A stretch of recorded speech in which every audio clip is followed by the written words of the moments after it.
Bora lá! Bora lá tentar entender uma das questões mais complexas e tensas da geopolítica de hoje. É uma pergunta que muita gente faz, né? Quando se olha para o mapa, para o poderio militar e econômico da China, parece uma conclusão lógica. A resposta começa quando a gente entende uma coisa fundamental. No jogo das superpotências, poder não é só força bruta. É muito mais sobre um cálculo. E olha, é um cálculo brutal, de altíssimo risco, que coloca na balança o custo e o benefício de cada movimento.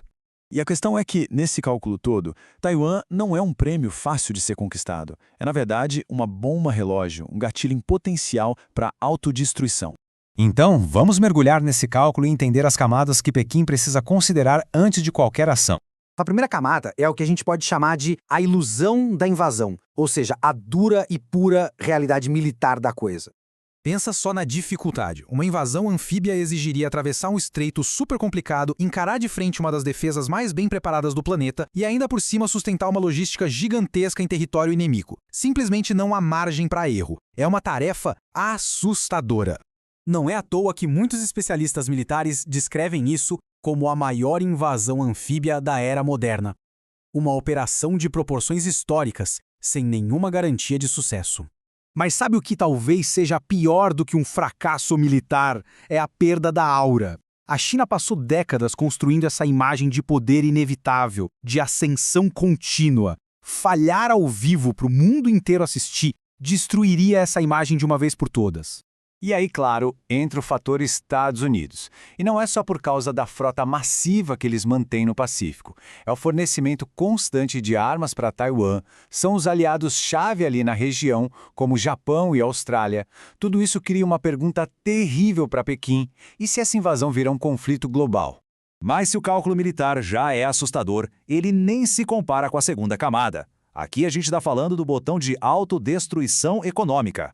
É que a gente precisa entender uma coisa crucial. A legitimidade do Partido Comunista Chinês hoje não vem tanto da ideologia, mas sim da promessa de progresso econômico. É um contrato social baseado em estabilidade e empregos para a população. Uma invasão simplesmente detonaria essa base. Pensa no efeito dominó. Sanções paralisantes acabariam com o status de parceiro comercial global. A confiança do mercado iria para o ralo. O capital estrangeiro fugiria em massa. E o resultado final seria desemprego generalizado. Um verdadeiro colapso. É por isso que a conta é tão dura. A China poderia, na teoria, até ganhar Taiwan, mas no processo perderia o seu próprio futuro. A pergunta que fica é, será que vale a pena? Isso nos leva a uma ideia que parece até contraintuitiva. A de que, por enquanto, Taiwan sem ser anexada pode ser, na verdade, muito mais útil para Pequim. É a ideia do revólver sobre a mesa. Às vezes, a presença da arma, a ameaça implícita, o poder de intimidação, tudo isso é muito mais útil do que o barulho e a destruição de um tiro de fato. E Taiwan funciona exatamente assim, como uma ferramenta estratégica com múltiplos usos. É uma ameaça permanente que mantém a região inteira em alerta. É uma alavancagem diplomática para testar de que lado cada país está.